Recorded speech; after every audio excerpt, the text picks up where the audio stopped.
నాకున్నాధారము, నాకున్నాధారము నీవే.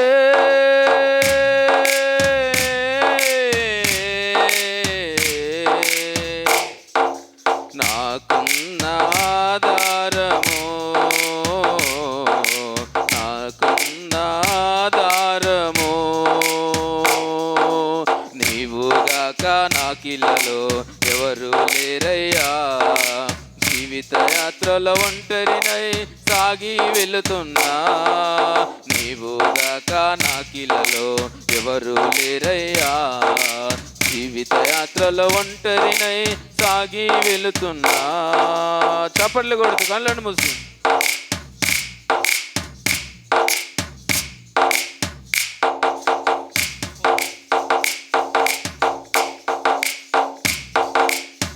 అరణ్యయాత్రలో ఒంటరిగా వెళుతున్నా, మార్గము తెలియక నీ వైపే చూస్తున్నా. అరణ్యయాత్రలో ఒంటరిగా వెళుతున్నా, మార్గము తెలియక నీ వైపే చూస్తున్నా. మార్గము నీవే, వెలుగు నీవే, మార్గము నీవే, వెలుగు నీవే. నేనున్నానని అన్నావు, మార్గము నాకు చూపావు. నేనున్నానని అన్నావు, మార్గము నాకు చూపావు. నీవే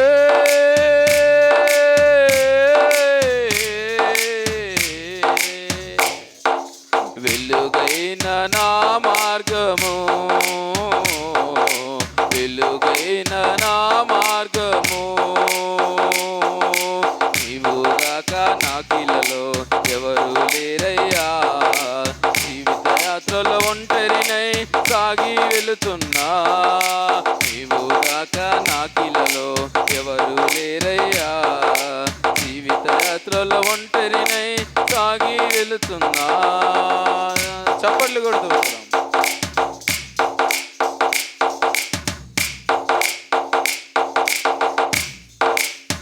నమ్మిన వారు నన్ను విడిచి వెళ్ళారు, నాను వారు ఒకరైనా లే. యెహోవా నాకు వెలుగును రక్షణ అయి ఉన్నాడు. నేను ఎవరికి భయపడుదును? యెహోవా నా ప్రాణదుర్గము, ఎవరికి వెరుతును? నా శరీర మాంసము తినుటకై దుష్టులు నా మీదికి వచ్చినప్పుడు, నన్ను బాధించు శత్రువులు నా మీదికి వచ్చినప్పుడు వారు తొట్టిల్లి కూలిరి. నాతో యుద్ధము చేయుటకు దండు దిగినను, నా హృదయము భయపడదు. నా మీదికి యుద్ధము రేగినను, దీనిలో నేను ధైర్యము ఇడవకుందును. యెహోవా యొద్ద ఒక్క వరము అడిగి తిని, దానిని నేను వెతుకుచున్నాను. యెహోవా ప్రసన్నతను చూచుటకును, ఆయన ఆలయములో ధ్యానించుటకును నా జీవిత కాలమంతయు నేను యెహోవా మందిరములో నివసింపగోరుచున్నాను. ఆపత్కాలమున ఆయన తన పర్ణశాలలో నన్ను దాచును, తన గుడారపు మాటున నన్ను దాచును. ఆశ్రయ దుర్గము మీద ఆయన నన్ను ఎక్కించును. ఇప్పుడు నన్ను పట్టుకొని ఉన్న నా శత్రువుల అంటే పాపం మీద అధికారం. ఈ లోకంలో ఎవడు గొప్పడో చెప్పనా, ఎవడు ధన్యుడు చెప్పనా? పాపాన్ని జయించిన వాడు ధన్యుడు. హల్లెలూయా. మన ప్రభువులో ఉన్న ఒకే ఒక్క గుణం, శ్రేష్టమైన గుణం, ప్రపంచంలో ఎక్కడ లేనటువంటి గుణం ఏందో తెలిసిన? యేసయ్య ఒక్కడే పాపాన్ని జయించిన వాడు. చప్పటి కూడా గెట్టుకోసారి హల్లెలూయా. అందుకే ఆయన రాజులకు రాజు, ప్రభులకు ప్రభువుగా నిలబడ్డాడు. ఆయన మరణాన్ని జయించి తిరిగి లేవడానికి కారణం ఏంటంటే ఆయనలో పాపము లేదు. మీకు రోజు చెప్పిన నేను, స్త్రీ వస్తే పాపం చేయొద్దని చెప్పిండు, జనాలకి నాలో పాపం ఉందేమో చూపెట్టమని చెప్పిండు, పాపానికి ప్రాయశ్చిత్తం నేనే చేస్తున్నానని చెప్పిండు. చెప్పిన ఒకరోజు అంశము రైట్. ఈరోజు ఏంటంటే అధికారము అనండి. పక్కలకు షేకండి, చెప్పండి. నీకేం కావాలంటే అనండి, నీకేం కావాలంటే అధికారం కావాలి. దేని మీద అధికారము? పాపం మీద అధికారం. ఓకేనా? ఇంతకు మించిన దానికంటే అంత గొప్పది ఏమీ లేదండి. వరాలున్నా, తలాంతులున్నా, అవునా, స్వస్థత వరాలున్నా, ప్రవచన వరాలున్నా, దర్శన వరాలున్నా, ఏమండి, ఎన్ని వరాలున్నా దీని తర్వాతనే.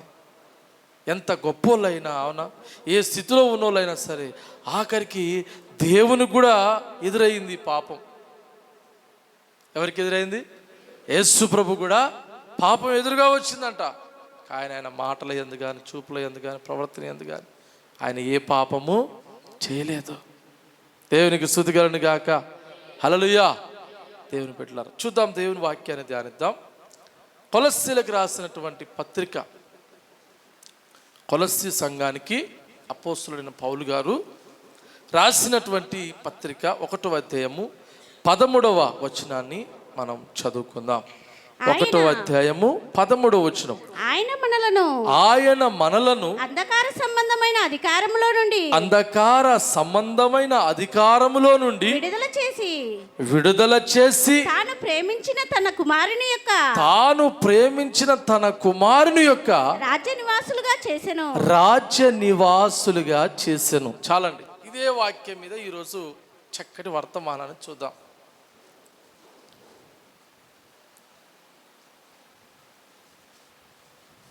అపవాది అయిన సాతాను పాపము ద్వారా పడిపోయిండు.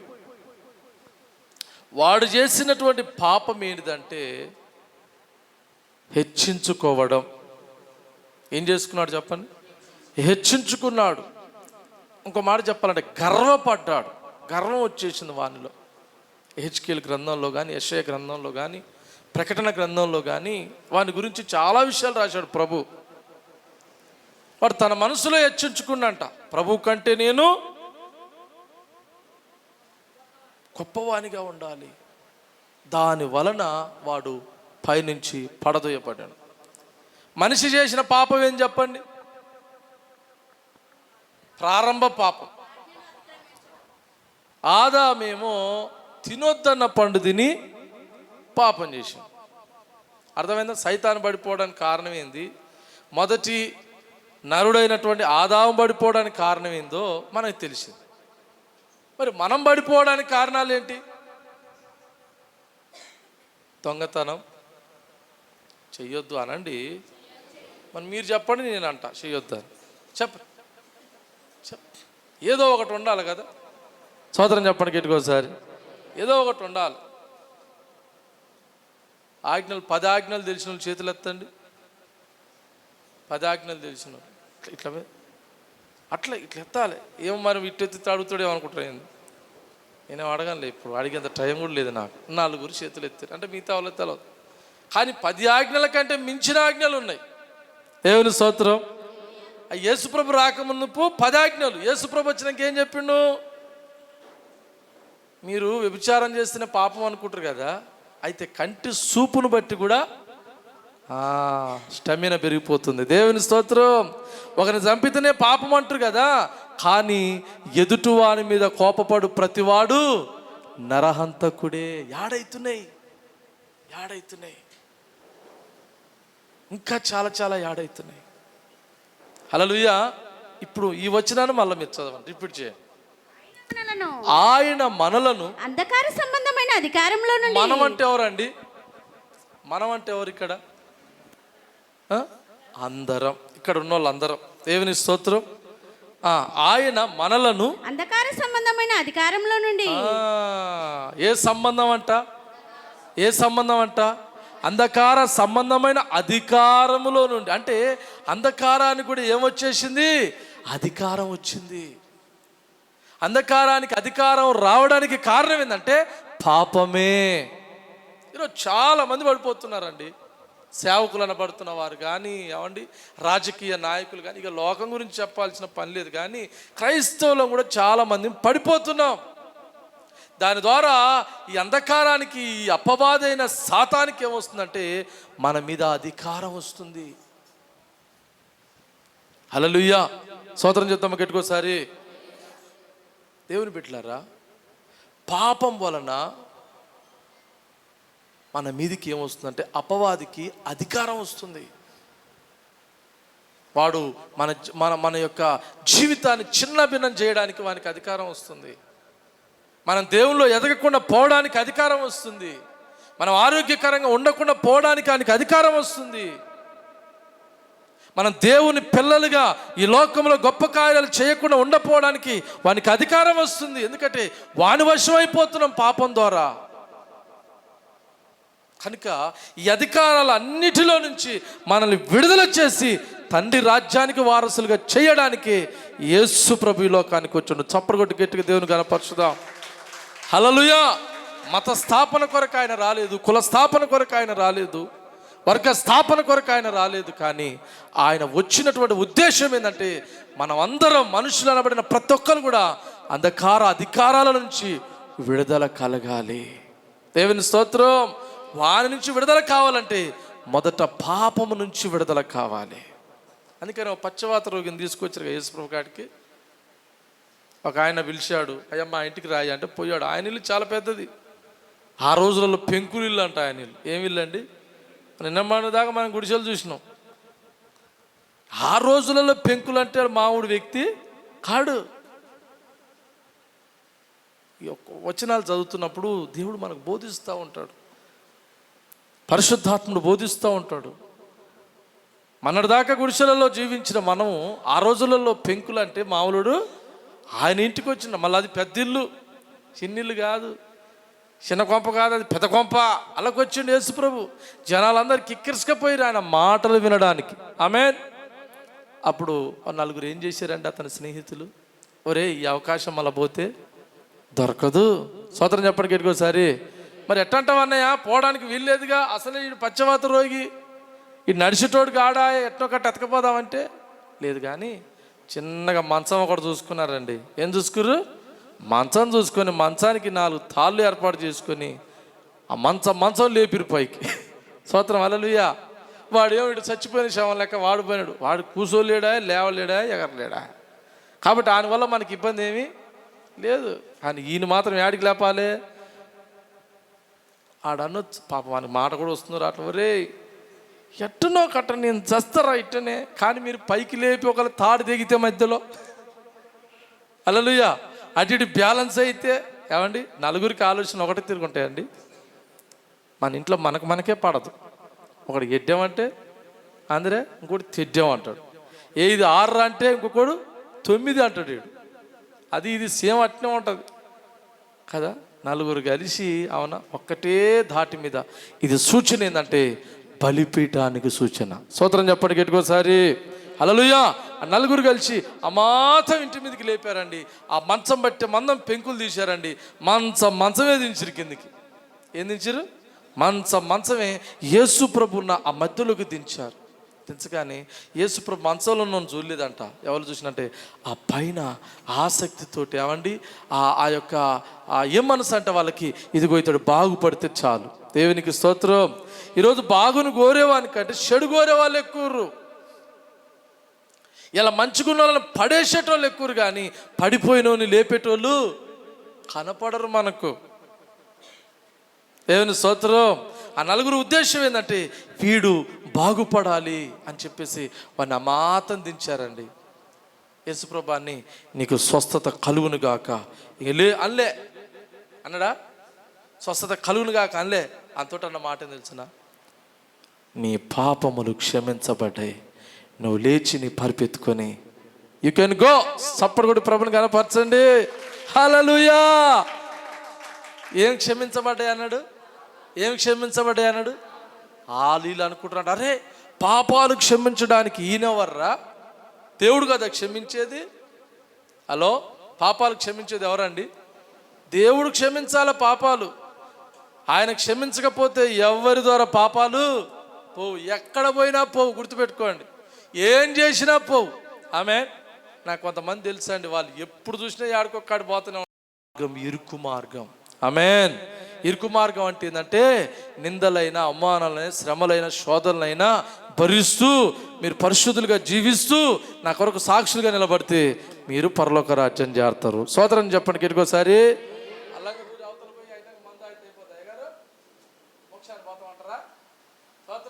అండి, అధికారంలోకి వెళ్ళిపోయినాం కనుక ఆ అధికారం నుంచి విడిపించడానికే యేసుప్రభు వచ్చాడు. ఆమేన్. అందుకని మన పాపాలు ఏమన్నాడు? క్షమించబడ్డాయి. పాపం చేసిన స్త్రీతో కూడా ఏమన్నాడు? అమ్మా నీ పాపాలు క్షమించబడ్డాయి, ఇక మీదట పాపము చెయ్యకుము. ఎక్కడ పట్టిన యేసుప్రభు పాపం చేయకండి, పాపం ఈ పాస్టర్లకి ఏం పని ఉండదు. ప్రతి ఒక్కడు పాపం చేయకు, పాపం చేయకు. మీరు కూడా బయట చెప్తా అంటారు పాపం పాపం ఏంద్ర పడిచేస్తారంటే వానికి తెలవదు ఆ విషయం. పాపం వలన మనిషి మీదకి ఏమొస్తుందంటే అంధకారపు యొక్క అధికారం వస్తుందంట. దేవునికి స్తోత్రం. ఇక వాని స్వాధీనమైనాక వాడు ఏం చేసుకుంటాడండి? వాడు ఆడిందే ఆట, పాడిందే పాట. దేవునికి స్తోత్రం. జయించిన వారితో కలసి నీ సింహాసనం నీ చేరగా. ఏం జయించాలి చెప్పండి? ఏం జయించాలి? పాపాన్ని జయించాలి. హల్లెలూయా. రైట్. అంధకార సంబంధంలో నుంచి విడుదల చేసి తన ప్రియ కుమారుని రాజ్య నివాసులుగా ఎక్కడికి వెళ్ళాలి చెప్పండి? మనం ఎక్కడికి వెళ్ళాలి? దేవుని రాజ్యంలోకి ప్రవేశించాలి. మీకు ఒక మాట, ఓ తల్లి చాలా సంవత్సరాల గర్భం ధరించిందంట. డాక్టర్లో పోయి చూపిస్తే చెప్పారమ్మా ఆ శిశువుకు అవయవాలు అంతగా ఎదగలేదు కాబట్టి చాలా లోపాలు ఉన్నాయి. ఆ శిశువు పుట్టినా సరే మళ్ళీ కొద్ది రోజులకి ఎమ్మట చనిపోతుందని డాక్టర్లు చెప్పారంట. వాళ్ళుండి ఈ లోపాలు ఉన్నాయి కాబట్టి మరి అట్లా బాధపడే బదులు ఈ చిన్న ప్రాయంలోనే తీసేస్తే అయిపోదు కదా అని చెప్పేసి ఆ శిశువుని అబార్షన్ ద్వారా డాక్టర్ తీసేసారంట. గమనించండి, కడుపులో ఉన్న శిశువుకు లోపాలు ఉంటే, అవయవాలు సరిగ్గా లేకపోతే అబార్షన్ చేయబడ్డది కదా. మరి మనిషి కూడా దేవుని రాజ్యానికి చేరడానికి సరైనటువంటి రీతిలో మనిషి ఎదగకపోతే, మనిషి ఉండకపోతే పరలోకంలో ఎలా ప్రవేశిస్తారు? అందుకే యేసుప్రభు అంటాడు, సూది బెచ్చములు ఒంటెనైనా దూరగలదు కానీ ధనవంతుడు పరలోక రాజ్యంలో చేరడు. ఎందుకు ధనవంతుడు అన్నాడంటే ధనవంతుడికి ఉన్న గర్వం ఏంటంటే ధనమే. హల్లెలూయా. మీరు చెప్పండి, అందానికి ఉన్న గర్వం ఏం చెప్పండి? అందమే. చదువుకున్న గర్వం ఏంది? చదివే. హల్లెలూయా. నేను మంచిగా వాడుతున్నాను అనుకో, నాకున్న గర్వం ఏంది? గర్వమే. సోదరం చెప్తామా గట్టికోసారి? 2 చేతుల పైకి చెప్తామా? మనము క్రీస్తు పోలికలోకి మార్చబడాలంట. రోమపత్రిక 1వ అధ్యాయంలో రాస్తూ అంటాడంటే క్రీస్తు పోలిక వలె ఉండుటకు మీరు పిలవబడితిరి. స్తోత్రం చెప్పండి గట్టికోసారి. మనలో ఎవరి పోలికలు రావాలంటే ప్రభు అయిన యేసుక్రీస్తుల వారి పోలికలు రావాలి. అపవాదికి ఉన్న ఒక గుణం చెప్తారా? అపవాదికి ఉన్నటువంటి ఒక గుణం యేసుప్రభు చెప్పిన డైరెక్ట్గా ఏం మాట అంటే వాడు అబద్ధికుడు. హలో చెప్పండి, ఏంటిది అంది? అబద్ధికుడు. వాడు నోరు తెరిస్తే అబద్ధాలు ఆడతాడు. హలో, దేవుని ఆత్మ నీలో ఉంటే నీలో అబద్ధపు మాటలు రావు.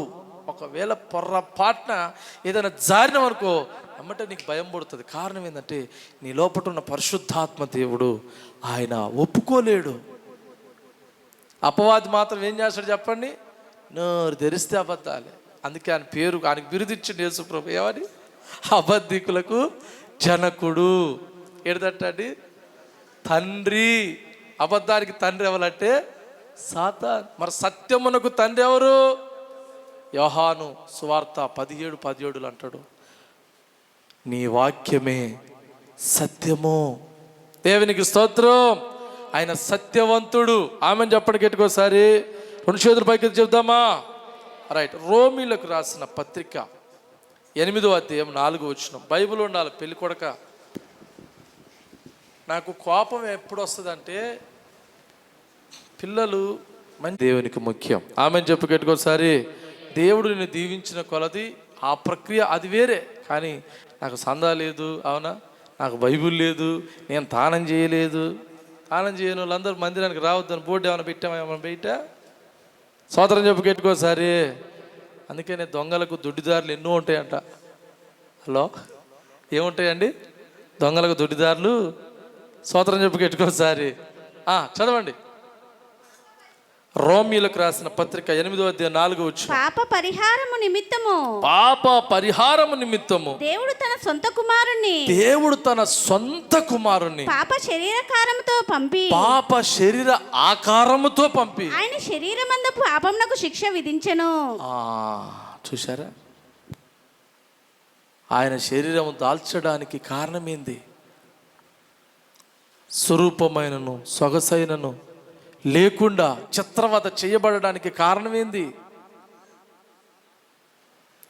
తండ్రి అయిన దేవుడు తన సొంత కుమారుని బలిగా పంపడానికి కారణమేంది?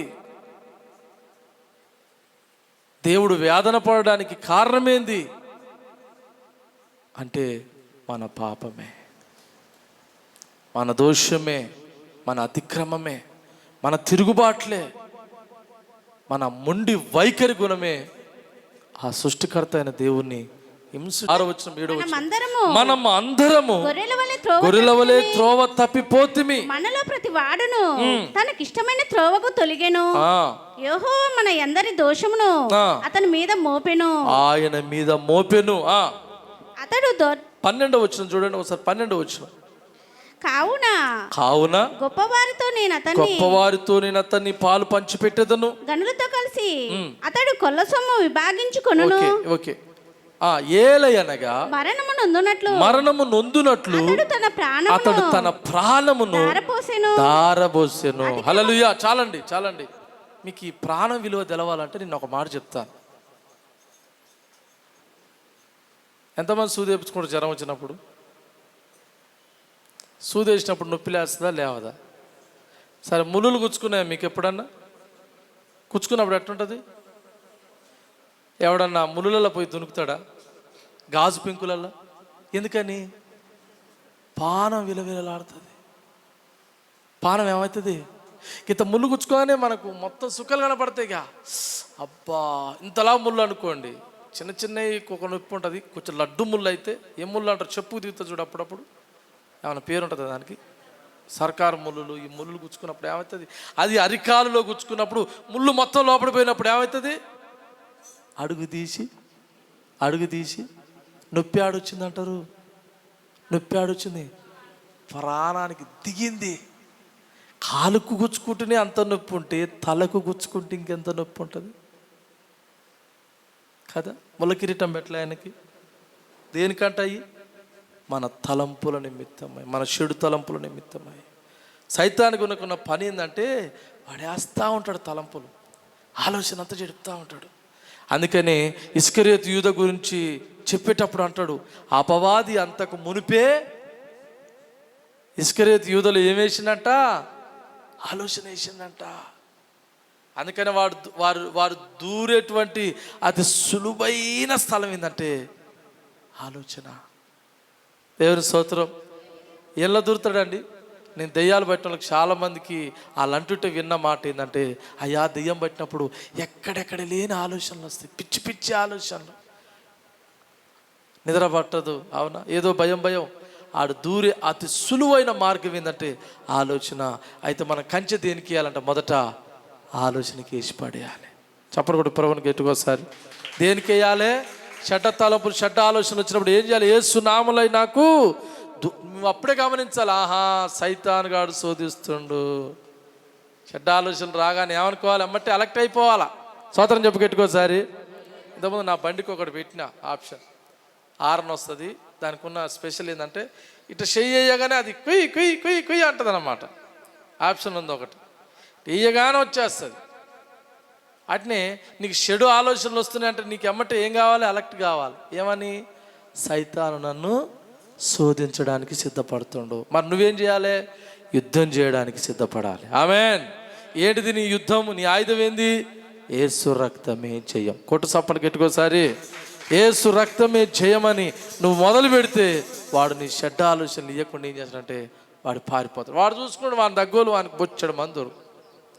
ఆయన సైన్యం బొచ్చాడు ఉందండి. యేసు ప్రభు సైన్యం కంటే ఆయన సైన్యమే పెద్దగా ఉంటుంది. కాకపోతే బుల్లెట్లు లేని తుపాకులు అవి. మీకు అర్థమైందా?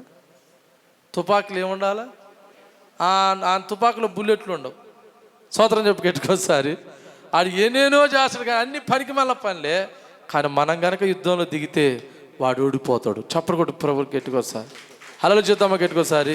అయితే యుద్ధం ఎట్లా చేయాలంటే నియమము ప్రకారంగా చేయాలి. ఆ నియమమే పరిశుద్ధత. హలో, ఏడిదంట అండి? ఆ నియమమే పరిశుద్ధత. ఈ తండ్రి అయిన దేవుడు తన కుమారుని పాప శరీర ఆకారంగా పంపించిందంట. ఏ ఆకారం అంటమ్మా? పాప శరీర ఆకారంగా. అంటే అర్థం ఏంటంటే పాపాన్ని భరించడానికే యేసు ప్రభుని పుట్టించాడు. హల్లెలూయా. గమనించండి బాగా. మన నిమిత్తమైన ఆయన పాప ఆకారంగా చేయబడ్డాడు, ఓకే. కానీ మనం పాపం నుంచి విమోచించబడ్డాం, ఇది కూడా ఓకే. కానీ మరలా మనం పాపానికి అవకాశము ఇవ్వవద్దు. స్తోత్రం చెప్పండి గట్టికోసారి. బైబిల్ చెప్తుంది, పాపం చేయి ప్రతివాడు పాపానికి దాసుడే. దాసుడే. దాసుడు అంటే దాసునికి యజమాని ఉన్నాడు, ఆడే పాపానికి యజమాని ఎవడంటే సైతాన్ గాడు. పరిశుద్ధతకు నీతికి యజమాని ఎవరంటే ప్రభువైన యేసుక్రీస్తుల వారు. చప్పటి కొట్టు గట్టికోసారి. హల్లెలూయా. ఇంకో లేఖనం చూసుకుందాం దేవుని బిడ్డలారా. యోహాను సువార్త 8వ అధ్యాయము 34వ వచనం. యోహాను సువార్త 8వ అధ్యాయం 34వ వచనం. అందుకు యేసు, పాపము చేయు ప్రతి వాడును పాపమునకు దాసుడని మీతో నిశ్చయంగా చెప్పుచున్నానను. అమ్మా ఇంటురా, కుర్చీలో కూర్చున్న తల్లులారా, కింద కూర్చున్న అమ్మలారా, అయ్యలారా, పాపం చేయి ప్రతివాడు పాపానికి దాసుడే. మీకు సింపుల్గా అర్థమవుతాడు చెప్తాను చూడండి. పాపానికి ఎట్ట దాసుడు అంటే సింపుల్గా అర్థమైతే చెప్తాను. ఒక మనిషి 90 వేసిండు అనుకో, దేనికి దాసుడు అవుతాడు అంటే ఏంది? నేను పాపం చేశాను అంటాడా? కాదు. ఆయనకి మతి తప్పుతుంది. ఏం తప్పుతుంది? మతి.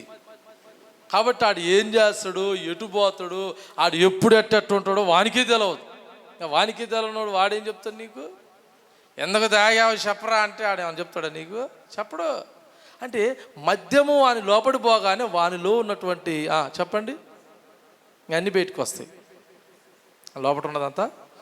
అట్లనే పాపము చేసే వ్యక్తిలో కూడా వాని యొక్క స్వభావ గుణములు అనగా అపవాది యొక్క గుణములు అన్నీ బయటకు వస్తాయి. తప్పు చేసేవాని కాడపోయి అందుకే నువ్వు అడిగితే అన్నాడు, ఆడ ఎదిరిస్తాడు. రెండోది తన తప్పును సమర్థించుకుంటాడు. నేను ఒక్కనే చేస్తానన్నా, అబ్బో ఏం స్టేట్మెంట్ అండి, నేను ఒక్కనే ఉన్నానా? అందరూ కాబట్టి మరి అగ్నిగుండంలో కూడా అందరు పోయినట్టు నువ్వు పోతావు. స్తోత్రం. అర్థమైతే మీకు చెప్పేది? నేను ఒక్కనే అంటే అర్థమైంది, సమర్థించుకుంటుడు తన తప్పుని. బైబిల్ ఏం చెప్తుంది? తన అతిక్రమలు దాచిపెట్టినవాడు వర్ధిల్లడు, వాటిని ఒప్పుకొని విడిచిపెట్టినవాడు. యేసు ప్రభు ఎదురు చూసేది ఏంటంటే మనం తప్పు చేసిన దేవుని దగ్గర ఒప్పుకునే గుణం మనకుంటే మనం వర్ధిల్లుతాం. స్తోత్రం చెప్పండి గట్టికోసారి. 2 చేతులు పైకెత్తి మనం అనే మాట ఏంటంటే అందరూ బైబిల్ కూడా అదే చెప్పింది, ఏ భేదం లేదు, అందరూ పాపం చేసి దేవుని మహిమను అది మనం ఆసరా తీసుకుంటాం. అందరంట కదా, అందులో నేను ఒకరిని. స్తోత్రం.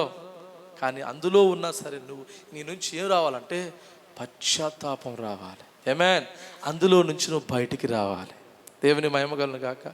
అందులో నుంచి బయటకు వస్తేనే అందులోకి మనం ప్రవేశించగలుగుతాం.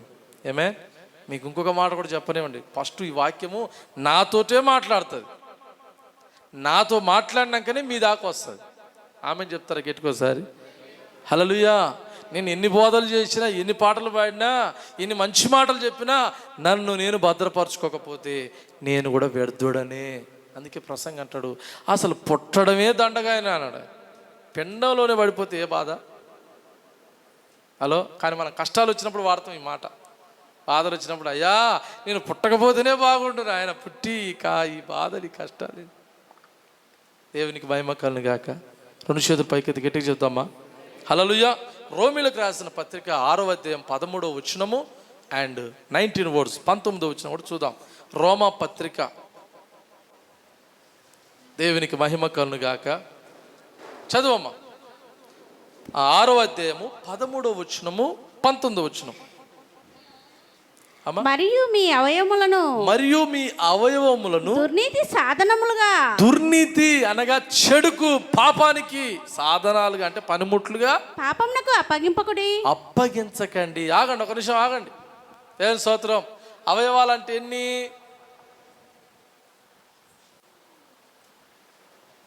యేసు రక్తము, రక్తం. అయ్యగారు బాగా మెయింటైన్ చేస్తాను, నాకు అలా చూస్తూనే లేడు, చూస్తే అడుగుతాడేమో.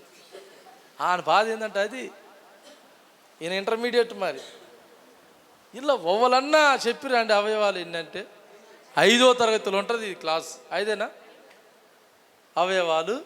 మెయిన్ ఉద్దేశంగా 5. టీచర్ కూడా పంతులు ఉండు కానీ సప్లై చేస్తలేడు మన మధ్యలో. పంతులమ్మ కూడా ఉంది ముందల. పాపం ఇన్నంటే మళ్ళీ లేనిపోను గోల. నేను ఎన్నో తరగతి అడుగుతున్నా? 5వ తరగతి అడుగుతున్నా. అవునా? 5 కంటే ఎక్కువ చదివిన వాళ్ళు ఇలా. అవయవాలు ఎన్నండి? 5. ఒకటేంది? కన్ను కదా. కన్ను గురించి చాలా పెద్ద మాటలు ఉన్నాయిలే, టైం లేదు మనకు మాట్లాడుకున్న టైం. దేహానికి దీపము. నీ కన్ను చెడింది అయితే నీ దేహం అంతా. అస్సలు ఏంటంటే కన్ను, అసలు కన్ను ఎంత విలువైందో కదా. కన్ను ఎంత విలువైందో తెలవాలంటే నీ కన్ను పోతే తెలుస్తుంది. ఉన్నంతసేపు మనకు తెలవదు. ఓకే, కన్ను పోతే తెలుస్తుంది. అమ్మో ఇదంత విలువ, ఎంత చక్కటి సూపు, ఎన్ని చూస్తున్నాం. ఓకే, కన్ను. రెండోది చెవి. చెవి కూడా విలువైందే కదా. చెవిటోడు ఎన్ని అనుకుంటుండో, అబ్బా ఎంత మిస్ అయిపోతుండ్రా, ఎన్ని మాటలు ఏందుండ్రా. అది ఇప్పుడు ఆడి నువ్వు ఎన్ని తిట్టినా వినపడుతుంది. ఒక నన్ను పొగిడితే అన్నా నువ్వు సూపర్ అన్నా, నువ్వు గ్రేట్ అన్నా అంటే అది కూడా. అందుకే సైగలు ఒక మాటకే. తిడితే చెవిటాడు అనుకోండి, తిడితే నవ్వుకుంటాడు. ఎందుకని? ఆడి ఎన్నో నాకు వినపడతలేదు. స్తోత్రం. చెవిటోడికి కొంత లాభం కూడా ఉంది. హల్లెలూయా. గుడ్డోని కూడా లాభం ఉంది. గుడ్డోని కూడా ఎంత లాభమో తెలిసిన? అసలు చూస్తేనే కదా నడి చెడు పుట్టేది మన మనసులో. చూసినాకనే కదా ఇది పని చేసేది బుద్ధి. హల్లెలూయా. అన్నిటి ద్వారా సగం లాభం ఉంది, సగం నష్టం. అట్లని గుడ్డోళం అవుదామా? అట్లని చెవిటోళం అవుదామా? అట్లని మూడోది ఏంటంటే నోరే. ఈ నోరుని ఎంతమంది వాడతారో. కొడవలన్న తుప్పు పడుతుంది కానీ ఇది తుప్పు పడదు కదా అండి. కత్తితో చంపిన మనిషి చావాడు కానీ దీని మాట అసలు మనిషి ఊరు పెట్టుకొని. అవయవాలని సాధనముగా అనగా పనిముట్లుగా, దేనికి? చెడుకు చేయకండి. మరి దేనికి చేయాలి? మంచికి చేయాలి. దేవునికి మహిమ కలుగును గాక. స్తోత్రం చెప్పండి గట్టికోసారి. హల్లెలూయా చేద్దాం బిగ్గరగా ఒకసారి. మీ అవయవములను పాపానికి దాసులుగా చేయకండి. 19వ వచనం. మీ శరీర బలహీనతను బట్టి మనుష్య రీతిగా మాటలాడుచున్నాను. ఏమనగా అక్రమము చేయుటకై అపవిత్రతకును అక్రమముకును మీ అవయవాలని దాసులుగా ఎలాగో అప్పగించుదురో అలాగే పరిశుద్ధత కలుగుటకై ఇప్పుడు మీ అవయవములను నీతికి దాసులుగా అప్పగించుడి. చప్పటి కొట్టి ప్రభుని గణపరచుదాం. హల్లెలూయా. ఈ నోరుతోటి ఒకప్పుడు తాగినమేమో, ఇదే నోరుతోటి ఇప్పుడు తాగుడు బంద్ చేసి ప్రభుని గనపరచు. ఆమెను చెప్పు గట్టుకోసారి. ఈ నోటితోటి ఇంత ముందుకు శపించినవేమో, బూతులు మాట్లాడినవేమో, అపవిత్రమైన మాటలు మాట్లాడినవేమో, ఇదే నోటితోటి ప్రజలని దీవించడానికి ఉపయోగించు, సృష్టిని దీవించడానికి ఉపయోగించు. అవునా? ఇదే నోటితోటి కొంతమందిని చెడగొట్టమేమో, కానీ ఇదే నోటితోటి అనేకులని మంచి వైపు నడిపించు. హల్లెలూయా, దేవునికి మహిమ కలుగుగాక. అందుకే ప్రభు ఒక మాట అంటాడు, నీ దేహమే దేవుని ఆలయమని మీరు ఎరగరా. Your God temple. దేవుని ఆలయం ఇది కాదండి, అసలైన ఆలయం ఇది ఆలయం. ఆమేన్. స్తోత్రం చెప్పండి గట్టికోసారి. ఇది ఆలయంగా మారితే ఈ అవయవాలన్నీ పవిత్రపరచబడతాయి. ఆమేన్. ఇది ఆలయంగా మారితే ఈ అవయవాలన్నీ కూడా పరిశుద్ధత కోసం వాడబడతాయి. హల్లెలూయా. ఇది చెడిపోతే, ఇది సాతాను నిలయం అయితే ఈ అవయవాలన్నీ కూడా కీడుకు నిలయాలుగా మార్చబడతాయి. లాస్ట్కి దేహము చేసిన ప్రతి దానికి ఆత్మ శిక్షించబడుతుంది. ఎందుకంటే దేహానికి మరణం ఉందేమో కానీ ఆత్మకు సావన్నది లేదు. అందుకన్నాడు, ఆత్మలో కపటము లేనివాడు ధన్యుడు. అంటే ఆత్మకి ఏమొస్తాయి అంటే కపటం వస్తుంది. అందుకని దాన్ని జయించాలంటే ఫస్ట్ దేహాన్ని కంట్రోల్లో పెట్టుకోవాలి. మీ ఆయనని కాదు చేతిలో పెట్టుకోవాల్సింది. ఆ సర్పంచ్ గురించి అంటాడు ప్రసంగి గ్రంథంలో, ఒకడు ఊరును స్వాధీనపరిచిన దానికంటే తన దేహాన్ని స్వాధీనపరుచుకున్నాడు ధన్యుడు. వాడు గెలిచినట్టు. ఏమే, ఎలక్షన్లో ఓడిపోయినాడు కాదు, ఓడిపోయినట్టు దేహాన్ని జయించినోడు కావాలి. దేవునికి మహిమ కలుగును గాక. రైట్. కీర్తన గ్రంథం 30 చూద్దాం. కొంతమందికి ఉన్న కొన్ని బలహీనతలు చూద్దాం. కీర్తన 36 అధ్యాయం 3వ వచనం. త్వరగా జాగ్రత్తగా వినండి. వాడి నోటి మాటలు పాపమునకు కపటమునకు. మళ్ళా సారన్న మీరు మంచిగా చదువుతారని దేవునికి స్తోత్రం. చెప్పరు కూడా గట్టికోసారి. హల్లెలూయా. అవునా, నేను చాలా సంతోషపడతా సంఘంలో. ప్రభా అన్ని రకపోలం ఇచ్చినాం. అవునా, మంచి వాయిద్యం కొడుతోళ్ళు కాదులే. ఇప్పుడు అన్న మనకు మనోడు పైన కూర్చుంటే ప్యాడ్ పైన పెట్టుకొని కూర్చుంటాం. మళ్ళీ ఎందుకు లేని పనుకోవాలా? సౌండ్ ఆపరేటింగ్, కెమెరాలు ఆపరేటింగ్ చేస్తూ పరిచర్యలు చేస్తోళ్ళు. అవునా, ప్రార్థన చేస్తూ మంచి పాటలు పాడుతూ అన్ని విధాలుగా దేహము అన్నిట్లలో పుష్టిగా ఉంటేనే ఆ దేహం బలంగా ఉంటుంది. దేవునికి స్తోత్రం. చేయికాలు పని చేయకపోతే బలహీనతలు. దేవుని బిడ్డలారా, ఇక్కడ ఒక భక్తుని గురించి మాట్లాడుతున్న మాట ఏంటంటే, అతను పాపం చేయడానికి నోరును వాడుకున్నంట. దేని వాడుకున్నంట? నేను ఎప్పుడు ప్రసంగాలు చేసినా ఎవరి మీదనో కచ్చ మీదనో పగ మీదనో క్రోధం మీదనో మనసులో ఏదో పెట్టుకొని అస్సలు నాకు అవసరమే లేదు. ఉన్న వాక్యం ఉన్నట్టుగా చెప్పడమే నా పని. ఎందుకంటే నేను మీకు కాదు లెక్క చెప్పాల్సింది, ఆయనకు చెప్పాలి నేను తర్వాత. దేవునికి స్తోత్రం చెప్పండి గట్టికోసారి. సేవకుడు ఎవరికంటే లెక్క చెప్పేది? దేవునికి చెప్పాలి. విశ్వాసులు దేవునికి చెప్పాలి, రెండోది సేవకుని కూడా చెప్పాలి. ఏదైనా తప్పు చేసినప్పుడు సేవకుడు అడిగితే, అవునయ్యా ఈ పొరపాటు జరిగింది మరలా చెయ్యమని చెప్పాలి. నువ్వెవరన్నా అడగడానికి నీకేం అధికారం ఉంది అంటే, యెషయా గ్రంథం 1వ అధ్యాయం చదువుకుంటాడు దేవుడు. మీరేంది అందరూ ఆడిపోయారు? అందరు అప్పుడే ఆడిపోయిందండి. అసలు ఉందా లేదా అని చూద్దామనే తీరు. మరి యెషయా గ్రంథం ఇర్మియా గ్రంథం 1వ అధ్యాయం. చాలా మందికి ఉన్నది ఆశ. ఏం దిద్దడానికి? తప్పు దిద్దుటకును. అయిపోయింది అమ్మగారు. నీతి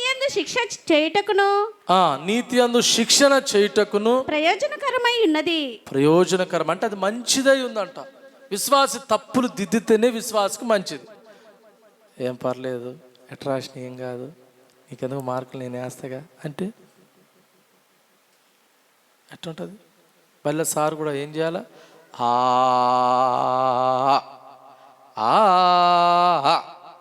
అటు రాకుండా అడ్డదిడ్డంగా నల్లగొండకు మిర్యాలగూడానికి సాగర్కి మలుపులు తిప్పుతూ అసలు రూపమే మార్చేసి దాని ఆకారమే మార్చేసి ఏంటిది అది పిచ్చి గీతలు వాళ్ళు పెట్టిస్తాడు. లాస్ట్కి వచ్చేది ఏందో తెలిసిన సున్నాలు గీసి పెడతాడు.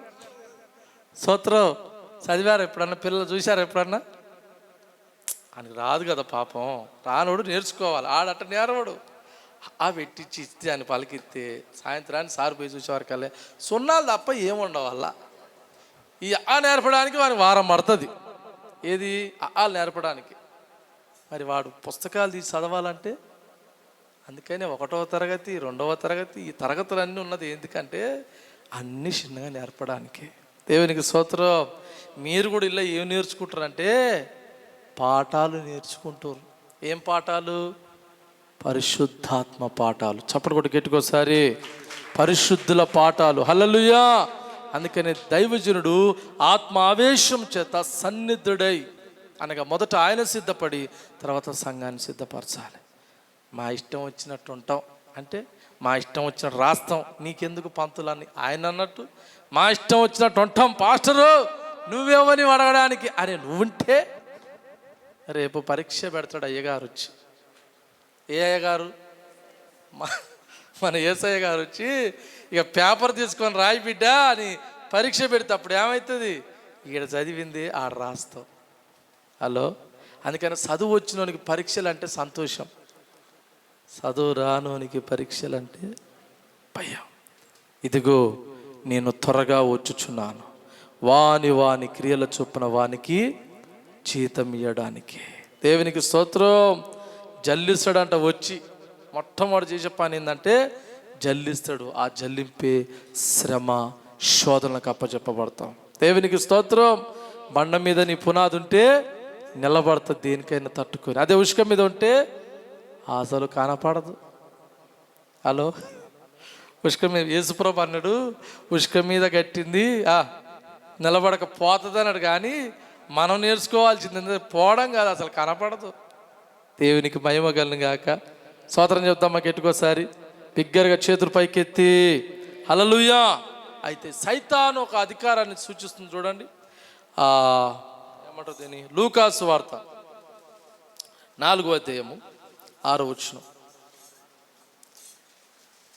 ఎందుకు మనం పాపాన్ని జయించాలంటే ఈ సైతాను గుర్తు చేస్తుంది చూడండి. ఒక చోట యేసుప్రభు గుర్తు చేస్తున్నాడు. 4వ అధ్యాయం 6వ వచనం. తొందరగా. ఈ అధికారమంతయు ఈ రాజ్యముల మహిమయు నీకిత్తును. అమ్మా నీకిత్తును. చదవండి పర్లేదు. అది నాకు అప్పగించి ఉన్నది. అది నాకు అప్పగించబడి ఉన్నది. అది ఎవరికి నేను ఇయ్యగోరుదునో వానికి ఇత్తును. చూసారా? సైతాను యేసుప్రభుకు చెప్తుందన్నమాట.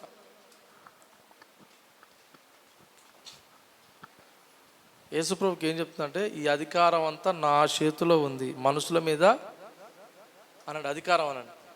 మనుషుల మీద, సృష్టి మీద, ఈ భూమి మీద, అన్ని వస్తువుల మీద నాకు ఇయ్యబడ్డది. నేను ఎవరికి ఇయ్యాలనుకుంటే వానికి ఇస్తా. నీకు కావాలంటే నాకు మొక్కు.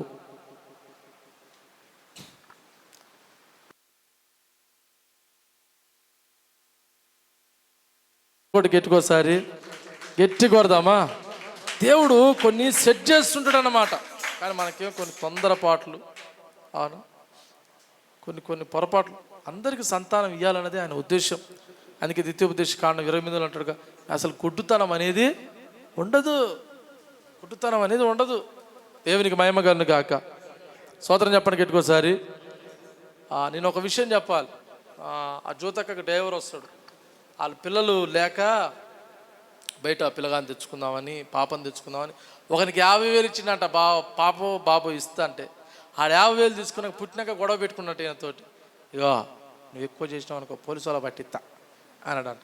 అమ్మో ఆ 50 వద్దు నువ్వు వద్దు పొరను జారుకు. ఇంకొకళ్ళకి 30,000 ఇచ్చిందంట. ఇట్లా ఒక పాప ఉంటే చాలు వాళ్ళ భార్య ఆలోచించి సన్నగా అయిపోయింది. ఆ రోజు ఆ సందర్భం వచ్చి వాళ్ళ ఇంటికి పోయి ప్రార్థన చేయించుకుంటానికి వాళ్ళు హైదరాబాద్లో కిరాయి కొట్టరు అపార్ట్మెంట్ చూసుకుంటా పోయి ప్రార్థన చేసి తర్వాత వచ్చిన శుభవచనం ఏంటంటే అతని భార్య గర్భవతి అయింది. స్తోత్రం చెప్పండి గట్టికోసారి. 2 చేతుల పైకి చేద్దామా. గర్భం తెరుస్తాడు, అన్నిలో కూడా తెరుస్తాడండి ఆయన పక్షపాతి కానే కాదు. దేవునికి మహిమ కలుగును గాక. స్తోత్రం చెప్పండి గట్టికోసారి. ఆశపడ్డ ప్రాణాన్ని ఆయన ఏం చేస్తాడు? తృప్తిపరుస్తాడు. అయితే ఇక్కడ అపవాది యేసుప్రభుతోటి ఏమంటుందంటే నాకు అధికారాలు ఇవ్వబడ్డాయి. కాబట్టి ఆ అధికారం అంతా నాకు ఇయ్యబడ్డాయి. ఏమంట? ఒక్కసారి ఈ మాట చదవరా. ఇయ్యబడ్డాయి అనండి ఒకసారి. ఉందా చూడండి, అట్నే ఉందాడ. ఈ అధికారం అంతయు లే. ఆ, ఈ అధికారం అంతయు ఆ. ఈ రాజ్యముల మహిమయు నీకిత్తును, అది నాకు అప్పగింపబడి ఉన్నది. ఒక్క నిమిషం ఆగండి. ఇటు చూడండి, వాక్యం చదివిన ప్రతిసారి దాన్ని అర్థం చేసుకోవడానికి ప్రయత్నం చేయాలి. అంటే వాడు అధికారి కాదు, వానికి అధికారము ఇయ్యబడ్డది. చదువమ్మా ఆ మాట, అదొక్కటి చదువు. ఈ అధికారం అంతయు ఈ రాజ్యము మహిమయు నీకు అది నాకు అప్పగింపబడి ఉన్నది. అప్పగించబడి అందరూ అనండి. మళ్ళీ ఒకసారి. అంటే అసలు అధికారం అంది కాదు. ఇప్పుడు ఈ సెల్లు ఈయనకి ఇచ్చిన, అంటే నా కాడ ఉన్నది ఈయనకి ఇచ్చేసిన, అంటే ఈయనకి ఏమైంది? ఇప్పుడు అది అప్పగించబడ్డది. అసలు అధికారం ఎవరిది అంటే దేవునిది అధికారం, నెంబర్ 1. నెంబర్ 2 ఏంటంటే ఆ అధికారాన్ని దేవుడు నరునికి ఇచ్చిండు. ఎవరికి ఇచ్చిండు చెప్పండి? నరునికి ఇచ్చిండు. నరునికి ఇచ్చినటువంటి ఆ అధికారము నరుడు తన పాపము చేత అపవాదికి ఇచ్చేసాడు. ఇప్పుడు సెల్లెట్టిచ్చినో నన్ను నేను ఇతనికి అమ్ముకున్నాను అన్నమాట. చెయ్యి మీది మెడ పట్టుకోరా, పట్టుకో పర్లేదు, మెడ ఇట్లా ఇట్లా ఒడేయరా చెయ్యి. ఇట్లా ఇట్లా అయిపోయింది. ఇక నా పాపం వల్ల నేను చిక్కిపోయిన. ఇక ఇప్పుడు ఈయన నన్ను ఆట ఆడతాడు. ఇక దేవుని స్తోత్రం, వదిలిపెట్టాడు. ఎంత ఆట ఆడతాడంటే అసలు దేవుని వైపే చూడకుండా, దేవుని మాట వినకుండా, దేవుని చిత్తం చేయకుండా, అవునా, దేవుని ఉగ్రత నా మీద వచ్చి నన్ను నరకంలో వేసేటట్టుగా మనోడు ఆడుకుంటాడు. మనిషి బానిస అయిపోయాడు. అర్థమవుతుంది? యేసు ప్రభుకి అంటుంది, నాకు ఇయ్యబడ్డది, నువ్వు నాకు మొక్కితే నీకు ఇస్తా. హలో, నువ్వు నాకు మొక్కితే. అందుకే సైతాను కూడా యేసు ప్రభుని ఏం చేసింది? శోధించింది, బహుగా శోధించింది. రైట్, చదువుదాం. ప్రకటన గ్రంథం 12వ అధ్యాయం 10వ వచనం. ముగిస్తాను, ఒక్క 5 నిమిషాలు. దేవునికి మహిమ కలుగును గాక. చాలా విలువైనటువంటి మాటలు ఇవి. చదువమ్మా. 12వ అధ్యాయం 10వ వచనం. ప్రకటన గ్రంథం 12:10. మరియు ఒక గొప్ప స్వరము పరలోకమందు ఇలాగ చెప్పుట వింటిని, రాత్రింబగలు మన దేవుని ఎదుట మన సహోదరుల మీద నేరము మోపువాడైన అపవాది పడదోయబడి ఉన్నాడు. చప్పటి కొట్టి గట్టిగోసారి హల్లెలూయా. యేసు ప్రభు ఎదుట నిలబడి, నాకు అధికారం ఉంది, అన్నిటి మీద నేను అధికారం పొందిన, నువ్వు నాకు మొక్కు అని విర్రవీగినటువంటి అపవాది ఆడేమైండు? పడదొయ్యబడ్డాడు. నిలబడలేదు. ఆడిగా ఏం కాలేదు, నిలబడలేదు. నిలబడడానికి కాళ్ళు మోపలేకపోతున్నంట. జాగ్రత్త వినాలి. అందుకే మనం పాట రాసుకున్నాం, కదిలెను వీరుడు. ఆయన దిగిండనుకో అదిరెను శత్రువు. వణుకొస్తుంది దానికి. ఎవరికి? సైతానికి వణుకొస్తుంది. హల్లెలూయా. ఆడు పడిపోయినోడు కనుక నిన్ను కూడా ఏం చేయాలనుకుంటున్నాను? పక్కోళ్ళకి చెప్పండి ఆ విషయం. పక్కోళ్ళకి చెప్పండి, నిన్ను వడగొట్టాలని అని పని. తలకాయ శిలువలు వేసా ఏం చేసిండు? తొక్కిండు. అయితే ఇప్పుడు ఏముంది? తోక. ఏముంది? తోకుంది. తోకతోటి నిన్ను కొట్టాలని చూస్తున్నాడు. యాష్ కొడితే ఆ నక్షత్రాలు 3వ భాగం ఊడి కింద పడ్డదంట. ప్రకటన 12వ అధ్యాయం ఉంటుంది. ఇంటికి పోయినా చదువుకోండి మొత్తం 12వ అధ్యాయం. యుద్ధం జరుగుతుంది అక్కడ. వాడు ఇప్పుడు పడగొట్టేది ఎవరినంటే పరిశుద్ధులను పడగొట్టాలని చూస్తాడు. కొంతమంది పడిపోయిర్రు ఆల్రెడీ. హల్లెలూయా. కొంతమంది పడిపోయిర్రు, నిలబడ్డాలని ఇప్పుడు పడగొట్టాలని ప్రయత్నం చేస్తున్నవాడు. హల్లెలూయా. చూద్దామా గట్టికోసారి. ఇంకో మాట చూడండి. 1 కొరింథీయులకు రాసిన పత్రిక 15వ అధ్యాయం 24 వచనం. బైబిల్ చూడు. 1 కొరింథీ పత్రిక 15వ అధ్యాయం 24 వచనం. మొదటి కొరింథీ పత్రిక అటు 15:24. చదవమ్మా. అటు తరువాత ఆయన సమస్తమైన ఆధిపత్యమును ఆ. సమస్తమైన అధికారమును బలమును కొట్టివేసి ఆ. తన తండ్రి అయిన దేవుని రాజ్యము అప్పగించును. దేవుని రాజ్యం అప్పగించునంట. దేవుని రాజ్యం అంటే మనుషులతో కూడినటువంటి రాజ్యం. అది లోకం అంటే చెట్లు పుట్టలు గట్లు కాదు, మనుషులతో కూడిందే లోకం. దేవుడు లోకమనెంతో కాగా తన అద్వితీయ కుమారుని యందు విశ్వాసం ఉంచినవాడు నశింపక నిత్య జీవము పొందినట్లు దేవుడు ఆయన కుమారుని మనకు అనుగ్రహించెను. దేవుని స్తోత్రం. ఇప్పుడు ఆ కుమారుడు తండ్రికి రాజ్యాన్ని అప్పచెప్పాలి. ఏమప్పచెప్పాలి?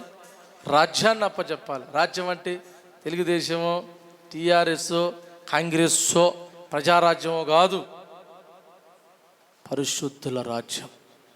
హల్లెలూయా. జయించిన వారి ఆ పరిశుద్ధ పట్టణంలోకి ప్రవేశిస్తారు. లోకమును జయించిన మన విజయము విశ్వాసమే. ఆమెను చెప్పు గట్టికోసారి. విశ్వాసం ద్వారా మనం జయిస్తాం. జయించిన వారు ఆకాశంలో నుండి మన వైపు చూస్తున్నారంట. హెబ్రీయులకు రాసిన పత్రిక 12వ అధ్యాయం 1వ వచనం చూడండి. ఎంత గొప్ప సాక్షి సమూహము, ఇంత గొప్ప సాక్షి సమూహము మేఘము వలె మనలో ఆవరించి మనము కూడా ప్రతి భారమును సులువుగా చిక్కులు పెట్టి పాపమును విడిచిపెట్టి. భారం ఏందంటే పాపమే. హలో అమ్మా, ఈనాడు తల్లులు మీకు వందనాలు. ఈ ప్రసంగంలోనే మీ ఆశీర్వాదాలు దాగి ఉన్నాయి. పైన కాయ గట్టిగా ఉంటుంది, పగలగొడుతూ లోపట మెత్తగా ఉంటుంది, మధురంగా ఉంటుంది.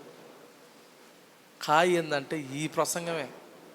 ఆశీర్వాదం నీకు రావాలంటే ఇది సరి చేసుకుంటేనే అది మనకు ఉంటుంది వెనకాల.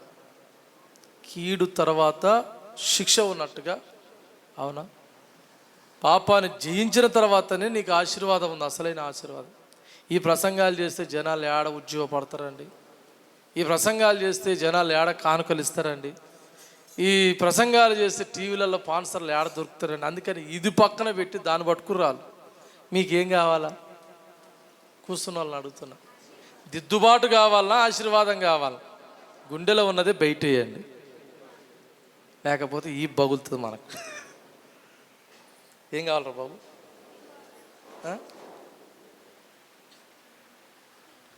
ఏం కావాలి? ఏమో పో, ఏదొద్దు పో అని కూర్చుంటాడు. ఆ పురుషులు ఏం కావాలా? స్త్రీలు దిద్దుబాటే నీకు సిద్ధపాటు. ఆమెను చెప్పుకెట్టుకోసారి. సిద్ధపడిన వారికే రాకడలు ఎత్తపడతారు. ఆమెను చెప్తాము గెట్టుకోసారి. కోట్ల కొలది బంగారమున్నను ఇది నీకు సాటి రాగలదా? కోట్ల కోట్లుగా ధనమున్నను అది నీకు సాటి రాగలదా? ధనమంతా నీవే యేసయ్యా. ఒక్కసారి మనం ఆలోచిద్దాం. రాగి నువ్వు అడిగినట్టే కార్లు ఇచ్చిండు, నువ్వు అడిగినట్టే బంగారం ఇచ్చిండు, నువ్వు అడిగినట్టే డబ్బు ఇచ్చిండు, అవునా? నువ్వు అడిగినట్టే పెద్ద హోదా ఇచ్చిండు, అవునా? నువ్వు ఏదనుకుంటే అది చేసిండు. కానీ నీకు దిద్దుబాటు లేదు, సిద్ధపాటు లేదు. ఆయన రాకడలో నువ్వు ఎత్తపడతావా? పోనీ ఈడేనా ఉంటావా? మరి ఆడిపోతావు నరకానికే కదా. మనకు ముఖ్యం దేవుని రాజ్యం ముఖ్యమా, ఈ లోక సంబంధమైన ముఖ్యమా? అందుకే ప్రభు అంటాడు, మొదట నా నీతిని, తర్వాత మీకు ఏం కావాలో అవి ఇస్తా. పౌలు గారు అంటారు, మాకున్న దానితో సంతృప్తిగా ఉన్నాము. దేవునికి స్తోత్రం. హల్లెలూయా. బలహీనతలయందునా అవమానముల ఈ లోకాన్ని జయించాలి, పాపాన్ని జయించాలి, పాపంలో ఉన్న ప్రజలని పరిశుద్ధ మార్గంలో నడిపించాలి. వాళ్ళ టార్గెట్ అది, వాళ్ళు పెట్టుకున్న గురి అది. హల్లెలూయా. వాళ్ళు గొప్ప ఇంట్లో పోతే వాళ్ళని మంచిగా చూసుకున్న వాళ్ళు కొందరైతే, లేని ఇంట్లో పోతే కారం మెతుకులు పెట్టిన వాళ్ళు కొందరు. అక్కడైనా సంతోషంగా ఉర్రు, ఇక్కడైనా సంతోషంగా ఉర్రు. ఒక క్రైస్తవుడు అన్నిటికీ అలవాటు పడాలి. దేనికి అలవాటు పడాలి? కానీ మనిషి దేనికి అలవాటు పడ్డాడు తెలిసిన? పాపానికి అలవాటు పడ్డాడు. దేవునికి స్తుతి కలుగును గాక. స్తోత్రం చెప్పు గట్టికోసారి. రెండు చేతులు పైకెత్తి నేను నిజం చెప్తున్నా, ఈ ప్రసంగాల మీద మీరు కట్టబడితే మీరు ఎన్నడూ పడిపోరు, చెడిపోడు. ఆమేన్. అక్కడే రాయబడుతుంది, ప్రతి పాపమును సులువుగా చిక్కులు పెట్టు. అదే హెబ్రీ పత్రిక 12వ అధ్యాయంలో మనము కూడా ప్రతి భారమును సులువుగా చిక్కులు పెట్టు పాపమును విడిచిపెట్టి విశ్వాసమునకు కర్తయు దాన్ని కొనసాగించు వాడునైన యేసు వైపు చూచుచు మన ఎదుట ఉంచబడిన పందెంలో ఓపికతో పరిగెత్తుదము. దేంట్లో ఉన్నాం మనం అందరం? పందెంలో ఉన్నాం. దేంట్లో ఉన్నాం అమ్మా? ఏడుదా పందెం? పరిశుద్ధతలో పరిగెత్తాలి, నీతిలో పరిగెత్తాలి. అవునా? దేవుని రాజ్యం చేరేంత వరకు మనం పరిగెత్తాలి. ఓకే, ఆ పందెంలోనూ ఓపిక కలిగి పరిగెత్తుదాము. ఆయన తన ఎదుట ఉంచబడిన. ఇప్పుడు చూడండి, ఇదేమో మన గురించి అయితే, ఇప్పుడు ఆయన గురించి కూడా ఉంటుంది, యేసుప్రభు గురించి కూడా ఉంటుంది. ఆనందము కొరకై, ఆయన తన ఎదుట ఉంచబడిన ఆనందము కొరకై అవమానమును నిర్లక్ష్య పెట్టి. అబ్బా, ఈ మాట నాకు ఎంత ఎనర్జీనిచ్చిందంటే, యేసుప్రభు కూడా అవమానాలు వచ్చినాయి తమ్ముడా. ఏమొచ్చినాయి? అవమానాలు వచ్చినాయి, ఆయనకి నిందలు వచ్చినాయి, ఆయనకి తిరస్కారాలు వచ్చినాయి, ఆయనకి వెలివేతలు వచ్చినాయి. కానీ ఆయన ఎదుట ఏముందంట? ఆనందం ఉందంట. ఆయన ఎదుట ఏముంది? ఆయన ఆనందం ఏందో తెలిసిన, నేను జయించి నా పిల్లలకు జయ జీవితం ఇవ్వాలి. చెప్పకూడదాం గెట్టుకోసారి. హల్లెలూయా. అవునా? యేసుప్రభు ఏం చేయాలి? ఆయనకు కూడా పరీక్ష వచ్చింది, ఆయన కూడా మన పందెంలో పాల్పొందిండు. ఆయన కూడా మన పందెంలో ఆయన కూడా వచ్చిండండి. ఆయన అనుకుంటా, నేను జయించి వాళ్ళని. అందుకే శిలువ మోస్తూ యేసుప్రభు 3 సార్లు పడిపోయిండంట. ఆ పందెంలో యేసుప్రభు ఏమైండు? 3 సార్లు పడిపోయిండు. పడిపోతున్న ఆ సమయంలో మనలను జ్ఞాపకం చేసుకుండంట. మళ్ళా ఆయన ఓపిక తెచ్చుకొని మరలా లేచిండంట. చూసారు ఆయన పందెం ఆడుందో? సిలువలో ఉంది ఆయన పందెం. ప్రాణం ఇచ్చుటకు ఆయన పందెం సిద్ధపడ్డాడు. అవునా? ఈ పాపాలకు ప్రాయశ్చిత్తం చేయడానికి ఆయన సిద్ధపడ్డాడు. మనం సిద్ధపడ్డావా? భరించడానికి సిద్ధపడ్డావా? సిలువ అనే శ్రమలు మోయడానికి సిద్ధపడ్డావా? అవమానాలు అనేటువంటి, నిందలు అనేటువంటి ఆ మేకులు మోయడానికి నువ్వు ఇష్టపడ్డావా? పాస్టర్ గారు మా వాళ్ళండి నన్ను ఇట్టు అడుగుతున్నాడు, ఇంక నేను చర్చికి రానండి. రాకు, నువ్వే చెడతావు. స్తోత్రం. సేవకుని కొరకు మందిరానికి వస్తోళ్ళు. అవునా? నేనంటాను, యేసుప్రభు కొరకు కాదు మన మందిరానికి వచ్చేది. అమ్మలారా, నా కొరకు ఏడవకండి. మీ కొరకు మందిరానికి వచ్చేది ఎవరి కొరకు? నాకు వినపడతలేదు. ఇప్పుడే జర దమ్మెక్కింది. అమ్మా తల్లి, ఎటు చూస్తున్నావు? ఎవరి కొరకు చర్చికి వచ్చేది మనం. కానీ ఏమంటారు తెలిసిన, పాస్టర్ కొరకు మందిరానికి వస్తున్నా, లేకపోతే నేను మందిరానికి రాకపోదు. యేసుప్రభు కొరకు మందిరానికి వస్తున్నా. హలో, దేవునికి మహిమ కలుగును గాక. యేసుప్రభు నా కొరకు మీరు ఏడవద్దు, మీ కొరకును దేవునికి మహిమ కలుగును గాక. హలో చేద్దామా గట్టికోసారి. చదువు, అమ్మాట చదువు. అవమానమును నిర్లక్ష్య పెట్టి, అవమానాన్ని నిర్లక్ష్య పెట్టి సిలువను సహించి. అబ్బా, ఏం సహించిందంట? మీకు ఎవరికైనా ఇవ్వాలా? సెలవు వెళ్ళ కూర్చున్న వాళ్ళకి ఒకటిదాకా 40 కొరడా దెబ్బలు ఎవరికైనా కావాలన్నా? చేతులలో కాళ్ళలో మేకులు ఎవరికైనా కావాలన్నా? తలకు ముళ్ళ కిరీటం కావాలన్నా? సప్పుడు చేయరే. నువ్వు దేవుని కుమారుని అయితే దిగొచ్చుగా అనేటువంటి తిరస్కారాలు కావాలన్నా? మనకైతే అంత పెద్ద భారాలు ఏం కాదు కదా, చిన్న చిన్నయే కదా. కానీ వీటిని కూడా మనం ఏం చేయాలి? సహించుకుంటా ముందుకు వెళ్ళాలి. దేవుని సింహాసనం యొక్క కుడిపార్శ్వమున ఆసీనుడై ఉన్నాడు. చాలు. యాన్ నుంచి వచ్చిండో మళ్ళీ ఆడికి పోయిండు. నేను అందుకే చాలా చోట్ల పోయినప్పుడు ఇదే మాట చెప్తా. మనం యాన్ నుంచి వచ్చినామో మనం ఎరిగితే మరలా మనం ఆడికి వెళ్ళగలుగుతాం. మనం ఆడికి వెళ్ళడానికే ఈ ఆటంకాలన్నీ, ఈ అడ్డులన్నీ, ఈ అవరోధాలన్నీ. అవునా? మన పానానికి ఆడొకడు. ఎవడాడు? సైతాన్ గాడు. విశ్వాస అడిగినాడు పాస్టర్ గారు, అసలు సైతానే లేకపోతే సమస్య లేదు కదా. అరే వాడు ఉండాలిరా బాబు, నువ్వు సరి కావాలంటే. దేవుని స్తోత్రం చెప్పు గట్టికోసారి. ఆడు ఉంటేనే కదా నీకు చెడ్డోడు ఎవడో మంచోడు ఎవడో తెలిసేది. 2 చేతులు పైకెత్తి హల్లెలూయా. దావీదుకు కిరీటం రావాలంటే ఎవరు ఉండాలా? వెళ్ళేత్త ఉండాలా? హలో, మనకు శత్రువు ఉంటేనే మనకు విజయం. పక్కలో చేయకండి, చెప్పండి, నీ శత్రువుల వల్ల నీకు లాభం రా బాబు అని చెప్పు. ఏదైనా మారయ్య కావాలి చెప్తలేరు. దేవునికి స్తోత్రం చెప్పుకుంటే అమ్మ వెనుకున్న వాళ్ళు కూర్చుని చెప్పండి, మీ శత్రువులే మీకు లాభం అని చెప్పండి. ఎంత పడితే అంత లేస్తావు. ఆమె కొమ్మ ఎంత నరకబడితే అంత విస్తారంగా కొమ్మలు వేసుకొని పెద్ద మంట పండుతుంది. అది దేవునికి మహిమగలను గాక. నేను ముగిస్తున్నాను నిశ్చయముగా. ఎఫెసీ పత్రిక 1:20. ఏం టైం చూసినా, నేను కూడా చూసిన ఆంధ్రయ్య. 1:20 తొందరగా. 1:20 ఎఫెసీ పత్రిక. తర్వాత 1 పేతురు 3:22.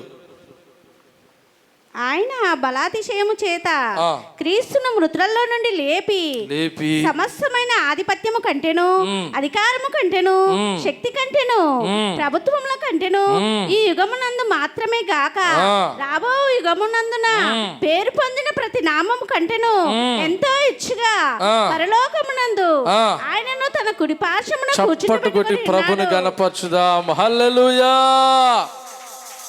అవునా? ఈ భూలోకంలో ఉన్న అన్నిటిని జయించడానికి, అన్ని అధికారాలు జయించడానికి, పరలోకంలో అత్యున్నతమైన స్థానాన్ని సంపాదించడానికి ఆయన జయశీలుడిగా, విజయశీలుడిగా. అందుకే ప్రకటన 1:19 అంటే మృతుడ నైతిని గాని ఇదిగో యుగ యుగములు సజీవుడనై ఉన్నారు. ఆయన సజీవుడిగా ఉండడానికి కారణం ఏంటంటే ఆయన పాపాన్ని జయించాడు. ఆమేన్. ఎంతమంది యుగ యుగాలు దేవునితో ఉండాలని ఆశపడుతున్నారు? ఇప్పుడు వచ్చిన పాయింట్కి మీరు ఎంతసేపు చెప్పినా కూడా మీకు అది సేవకి ఎక్కిందో లేదో, కానీ ఇది కావాలా మీకు. అసలు మరణమే అనేది లేకుండా ఉండాలని ఎంతమంది ఆశపడుతున్నారు? యుగ యుగాలు దేవునితో ఉండడానికి. వాళ్ళు దించారే, అప్పుడు అలసిపోయారు ఒకసారికే. ఏదైనా వచ్చేది ఉంటే అందరికి ఇచ్చి నీకు ఇవ్వకపోతే చేతులు ఎత్తవే, ఎత్తిన చేయి దించుతావను. దించంటే రాలేదండి, అరే ఇస్తగాని దించన్నా దించవు నువ్వు కదా. అట్ట ఉండాలంటే ఇగో ఇట్లా మారాల మనం. దేవునికి మహిమ కలుగును గాక. స్తోత్రం చెప్తాము గట్టికోసారి. భూమి దున్నకుండా విత్తనాన్ని వేయలేం, విత్తనం వేయకుండా పంట మనము కొయ్యలేం. చూసారా, వీటన్నిటికీ ఉన్నది ప్రాసెస్, ప్రక్రియ. మన ఆత్మీయ జీవితానికి కూడా ఉన్నది. మనం జయించి ఆయనతో యుగ యుగాలు ఉండాలంటే ఇగో ఈ ప్రాసెస్ అంతా మనం తెలుసుకోవాలి, దీని ప్రకారం మనం నడుచుకోవాలి. దేవుని మహిమ కలుగును గాక. 1 పేతురు పత్రిక 3:22 తొందరగా. అమ్మా వండర్ఫుల్ రా, దేవుడు నేను దీవించును గాక. ఒకసారి ఈయన గురించి చెప్పాలి. నేను ఈ మధ్య కొంచెం చల్లారిపోయిందిలే, కానీ ఒకసారి ఏమైందంటే ఒకనికి దెయ్యం బట్టి వచ్చిండు. వచ్చి వానికి బట్టిన దెయ్యం ఏందో తెలిసినా, ఈయన అడ చూస్తారేంది ఇట్టనే గాడు ఇట్టనే. నేను అనుకున్నా ముందలు వచ్చింది కదా నవ్వుతుండేమన్నా చూశాను, నేను కూడా నవ్వినా. తర్వాత మళ్ళీ నేను అటు చూస్తే వాడు అట్టే నవ్వుకుంటూనే ఉండు, అర్ధగంట అయినాక కూడా అట్నే ఉండు. నాకేం అర్థం కావట్లే. యా లేదు శుక్రవారం పాడదానా, ఏం పాడదాం మనం, శుక్రవారం పాడదానే. దెయ్యం పట్టింది కాబట్టి వచ్చినాడు, మామూలు రాకపోవు. నవ్వుకుంటే కూర్చుంటుండి ఇట్లా. అరే ఏంది ఇట్లా పెడుతుండు, సీరియస్ చూసినా ఇట్నే ఉంటున్నాడు. ఓన్ని నవ్వు తగలబడ ఆపరాన్ని ఆపుతలేడు, పాట పాడతలేడు, ఏం లేదు. ఇక కొద్దిసేపు అయిపోయింది, ఇంక లేదా ఆరాధన చేద్దామంటే అట్నే ఉన్నాడు. ఓరి అమ్మ ఆరాధనలో కూడా ఇడు నవ్వు ఆపుతలేడు అని చెప్పేసి లాస్ట్కి ఇంక వాక్యం చెప్తాం కూర్చో అని చెప్పిన. ఇట్టనే ఆంధ్రే నీ లెక్క ఆడు కూర్చుండొచ్చి ఈ సిమ్ము నా వెనక కూర్చోండు. వాక్యము ఖడ్గం వలె తాకుతుందండి. నేను అదే నమ్ముతా ఎక్కువ శాతం. వాక్యము జాగ్రత్త గిన్నోనికే సంపూర్ణమైన విడుదల ఉంటుంది. ఆమె చెప్తాం గిట్టుకోసారి. వాక్యం చెప్తూనే ఉన్నాను, వాడు ఒక్కసారి ఇటు చూసిండు. ఇటు చూసి మీరు నమ్మరు కానండి, నేను చెప్తున్నా. ఇప్పుడు ఆంధ్రయ కాడి నుంచి గనవ దాటాలంటే ఎన్ని అడుగులు వేయాలమ్మా? ఒకసారి మీరు చూడండి, అటు సైడ్ వెనక చూడండి. మీకు తెలిసిందిలే, ఎప్పుడు వస్తురుగా మళ్ళీ చూసుడు. ఇప్పుడు ఈ నుంచి ఆడిపోవాలంటే ఎన్ని అడుగులు వేయాలండి? 10 అడుగులు అని వేయాలిగా. వాడు ఒక్క అడుగు మధ్యలో వేసి అవతల పోయిండాడు. నాకేం అర్థం కావట్లే. అది చీకటి. ఆడు ఎప్పుడు అటు చూసి ఇటు చూసిండో, ఈ బాబు ఆడు చూసి ఇటు చూసిండు, జాడు కూడా చూసిండు. ఈడు ఒక్కడుగు ఆడేసి అవతలి పోతే వాడు వానంట అడిగేసిపోయిండు. నేను వాక్యం చెప్తూనే ఉన్నా. వాడు దాటి ఊరు బయట పోతే వీడు కూడా వాని ఎమ్మడి పోయి అట్ట గల్ల పట్టుకొని గుంజుకొని వచ్చిండు. అసలు వాస్తవంగా దెయ్యం పట్టుకొని వీడు ఉరుకుతుండు, వీడు పోయిడు వాడిని పట్టుకొని తీసుకొని వస్తుండు. నేను వాక్యం చెప్తూనే ఉన్నా. నాకేం అర్థం కావట్లే బుర్ర అసలుగా. స్టక్ అయిపోయింది. అరే ఆడు ఒక్కడు కూరుకోవడం ఏంది, వాననక వీడు ఊరుకోవడం ఏంది, వీడు పోయి వాన పట్టుకొని రావడం ఏంది, వాడు వచ్చి కూర్చున్నాక మనం నవ్వుపోయింది అనిపోయింది, సాప్ అయిపోయాడు, తేటకైపోయాడు. నాకు అప్పుడు అర్థమైంది, వానిలో దురాత్మ పనిచేస్తే వీనిలో పరిశుద్ధాత్మ పనిచేసింది. కొట్టు సప్పట్లో హల్లెలూయా. అవును దేవుని బిడ్డలారా, మనం పని చేస్తేనే పరిశుద్ధాత్ముడు పనిచేస్తాడు. మనం ప్రార్థన చేస్తేనే పరిశుద్ధాత్ముడు మనలో ఉండి పనిచేస్తాడు. మనం ఇతరులకు సువార్త చెప్తేనే పరిశుద్ధాత్ముడు మనలో ఉండి సువార్త చేస్తాడు. మనం నిలబడి పాటలు పాడితేనే పరిశుద్ధాత్ముడు మనలో ఉండి కూడా పాట పాడతాడు. మనం ఏం చేయకుండా ఉంటే మన మందిరానికి వస్తున్న పరిశుద్ధాత్ముడు మనతో కూడా వస్తాడు. వీటన్నిటికీ నేను రిఫరెన్స్లు చెప్పగలను. దేవునికి లోబడి అపవాదిని చేయుడు, అప్పుడు వాడు మీ వద్ద నుంచి పారిపోండి, దేవుని వద్దకు రండి, అప్పుడు ఆయన మీ వద్దకు వచ్చును. అపోస్తలుల కార్యం 8:26 అనుకుంటా ఏమంటాడంటే, మన బలహీనతను బట్టి పరిశుద్ధాత్ముడు మనకు సహాయం చేస్తుండు ప్రార్థనలో. చెప్పిన ప్రతిదానికి రిఫరెన్సులు ఉంటాయి. అంటే నువ్వు పని చేస్తేనే పరిశుద్ధాత్ముడు ఏం చేస్తాడు, పని చేస్తాడు. నువ్వు కూర్చుంటే ఆయన ఏం పని చేయడు, నువ్వు అనుకుంటే అసలే పని చేయడు. స్తోత్రం చేద్దాం గట్టికోసారి, 2 చేతులు పైకెత్తి. ఆ పిల్లలు అంటారు పొద్దున్న, ఏం డాడీ చంపుతావు, పొద్దున్నే లే అంటావు, ప్రార్థన అంటావు, ఏం డాడీ చంపుతావు. నేను కాదురా నాయన చంపేది, పరిశుద్ధాత్మ. స్తోత్రం చెప్పి గట్టికోసారి. ఎడదాస్తేనే ఆడ బతుకుతాం మనం. ఆమె చెప్పి గట్టికోసారి. చదువు నాన్న, వెరీ గుడ్. పరలోకమునికి వెళ్ళి దూతల మీదను అధికారుల మీదను శక్తుల మీదను భూమి మీద ఉన్న ప్రతి శక్తుల మీదను అధికారం పొందిన వాడై. చూసారా, 3 చూపెట్టినా మీకు. తండ్రి కుడిపార్శ్వమున ఆయన ఊరికి నేను పోలే, అర్థమైందా? 3 చూపెట్టినా, ఇంకోటి కూడా చూపిస్తాడు. 2వ అధ్యాయం 26 వచ్చిన ప్రకటన 2:26, ప్రకటన 20 అధ్యాయం 6 వచ్చిన. ఈ 2 చదవండి. అయినను నీ మీద తప్పు ఒకటి నేను మోపవలసి ఉన్నది. 2:26 అది నేను నా తండ్రి వలన అధికారం పొందినట్లు జయించుచు అంతం వరకు స్తోత్రం చెప్పండి గట్టికోసారి. దేని మీద? జనముల మీద, జనముల మీద. అవును, ఆయన క్రియలు చేయాలి మనం. ఇప్పుడు ఆయన తండ్రి కుడిపార్శ్వం మీద కూర్చుంటే మనం పోయి ఈయన కుడిపార్శ్వం మీద కూర్చోవాలి.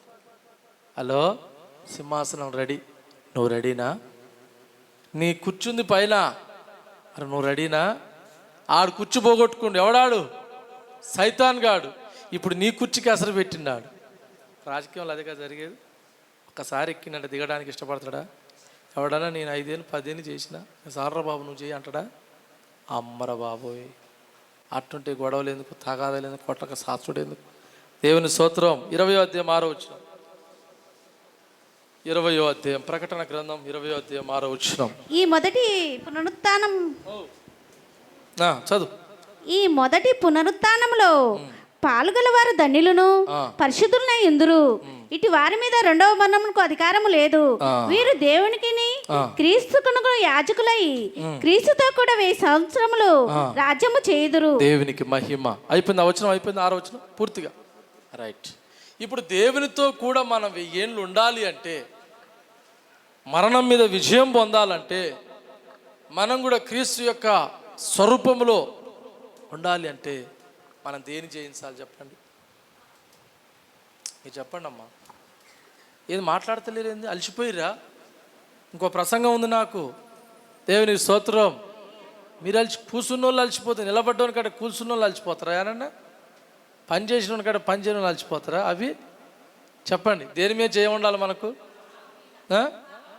జాగ్రత్త, నీ చెయ్యి పట్టుకుంటాడు ఆడు. అయ్యో, నీ చెయ్యిలు పట్టుకుంటాడు ఆడు. నిన్ను బలవంతం చేస్తాడు ఆడు, నిన్ను ప్రేరేపిస్తాడు ఆడు, నిన్ను నడిపించుకుంటాడు ఆడు. వాడిని ఏం చేయాలి? నువ్వు జాడియాలి. దేవుని స్తోత్రం. హల్లెలూయా.